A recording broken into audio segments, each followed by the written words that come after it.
To read all the comics, it would take you an estimated 8,000 hours, or 333 days, non-stop. And that's just the Marvel comics. To read all the comics in the world, it would take you years. And then think if you had to add in all the manga. Yikes! So, with so many comics existing, it's easy to understand how some heroes slip through the cracks and end up on the editing room floor eventually, lost and forgotten. Beyond the sheer multitude of just how much competition there is for heroes in the comic book world, we are also dealing with real world views, beliefs, and technological advancement that is ever changing. When you add that into the mix, it is actually easy to understand why some comic book heroes end up disappearing or forgotten. Today we're going to explore those heroes that we did forget. And if there is someone that we forgot to mention, haha, be sure to let us know in the comments below. Now let's time travel back through our memories and get remembering.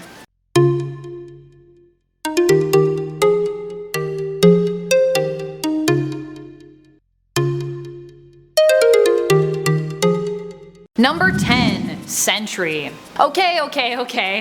I know we all probably are familiar with the SENTRY ourselves, but we can't have a list about forgotten heroes and just not mention the SENTRY, the greatest hero that the world forgot. SENTRY has a super sad story, so grab some tissues and hold them close while I regale you. Robert Reynolds was an addict who, after sneaking into a lab late one night looking for a fix, stumbled upon the golden SENTRY formula. After he had quaffed the formula, I love that word, quaffed, he was transformed into the SENTRY, an amazing hero with a slew of powerful abilities. We're talking flight, teleportation, molecule manipulation, super strength, and super speed, virtually invulnerability, to name a few. Unfortunately, Robert's mind was unstable, and while embodying the superhero SENTRY, he also became his antithesis, the Void. In a last-ditch attempt to save the world from the effects of his supervillain alter ego, Mr. Fantastic was forced to create a device that would make Robert and the whole world forget about the SENTRY, hoping that it would destroy the Void and protect Robert from the darker side of himself. So yeah,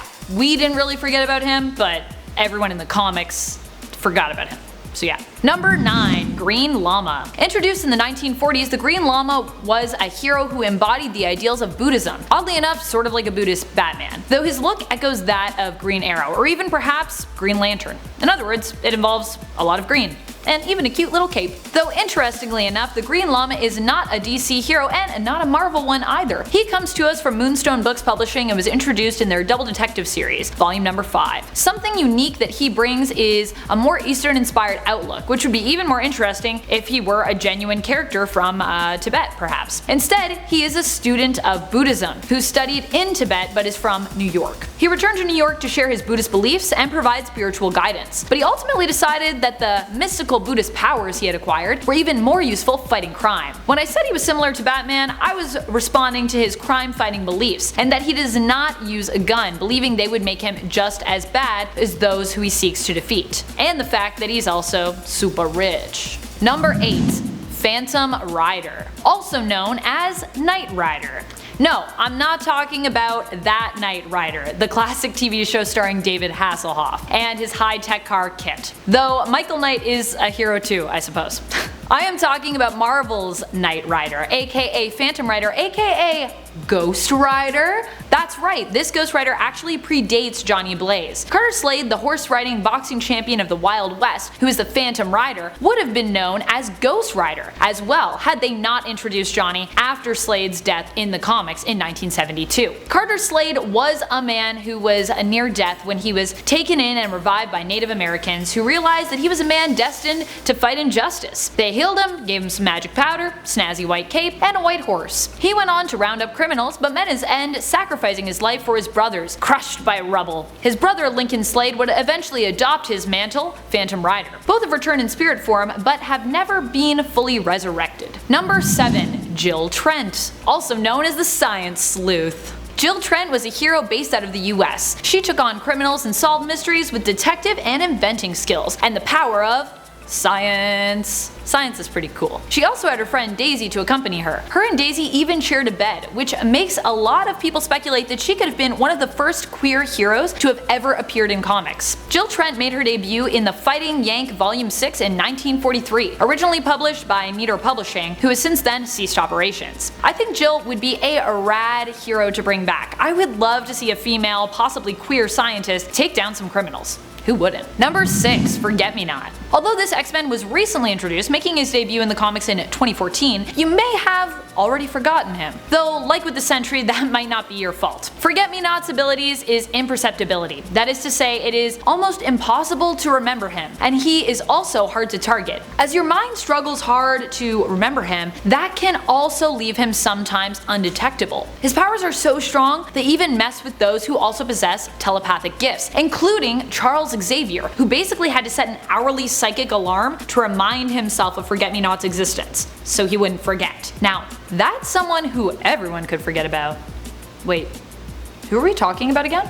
Number 5. Cyber 6. When it comes to this hero/heroine, I mostly think back to the cartoon series inspired by the comics, and watching it late at night on TV as a kid. The cartoon series, by the way, was actually produced in Vancouver, Canada, fun fact, though the animation was done in Japan. The comic book series, like the cartoon series, also originated in the 1990s. The comic series originated in Argentina, although it was published in Italy. Cyber 6 is a story of a genetically engineered woman who goes by the same name. She escaped her creator, a Nazi overlord who seeks world domination. Living in the city, she adopts the identity of a male literature teacher named Adrian Seidelman by day, and fights off her creator's creatures at night, who have been sent after her. Cyber 6 also uncovers many mysteries in regards to her past, fellow siblings known as Cybers, and her evil creator's dastardly plots. Number 4. Captain Ultra. We may forget this hero for good reason. When Captain Ultra is first introduced in the comics, making a brief appearance in Fantastic Four Volume 1 issue 177, it is revealed that he has a fear of fire. That's one of the first things we learn about him. Yep. And when I say he has a fear, what I really mean is he is borderline terrified, to the point that someone lights a cigarette, just lights a match, and